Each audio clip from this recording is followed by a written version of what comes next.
আউটসাইডের কাজ, এটা একটু সাবধানে করতে হবে, দেখে করতে হবে, ভালো করে করতে হবে। আউটসাইডের কাজ যদি সবসময় রৌদ্র পাবে, এখানে বেশি রৌদ্র পাবে না যদিও, তবুও জল রৌদ্র সবসময় পাবে, ওটা একটু ওই জন্য অ্যাডিসিভ একটু ভালো মানের ভালো গ্রেডের অ্যাডিসিভ ব্যবহার করতে হবে, তারপর লাগাতে হবে। দেখো আউটসাইডের টাইটা দেখো কেমন কীরকম হয়েছে, সেটটা কেমন হয়েছে দেখো।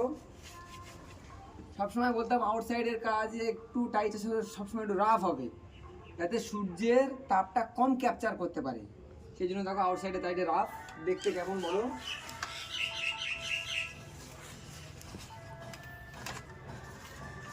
শুধু দেখতে সুন্দর হলে হবে না, দেখতে সুন্দরের সঙ্গে ফিউচার লাগবে, ভবিষ্যতে যেন অনেক দিন থাকে, টিকবে বেশি দিন, মানে মেনটেন্সটা খুব ইজি করতে হবে, সেদিকেও লক্ষ্য রাখতে হবে। শুধু দেখতে সুন্দরের পিছনে দৌড়ালে হবে না, ভালো লাগানোর সঙ্গে সঙ্গে যেটা ভবিষ্যতে অনেক দিন ইউজ করতে পারেন, অনেক দিন ভালোভাবে একটা দুটো জেনারেশন ভালোভাবে ব্যবহার করা যায়, সেটাকে লক্ষ্য রাখতে হবে।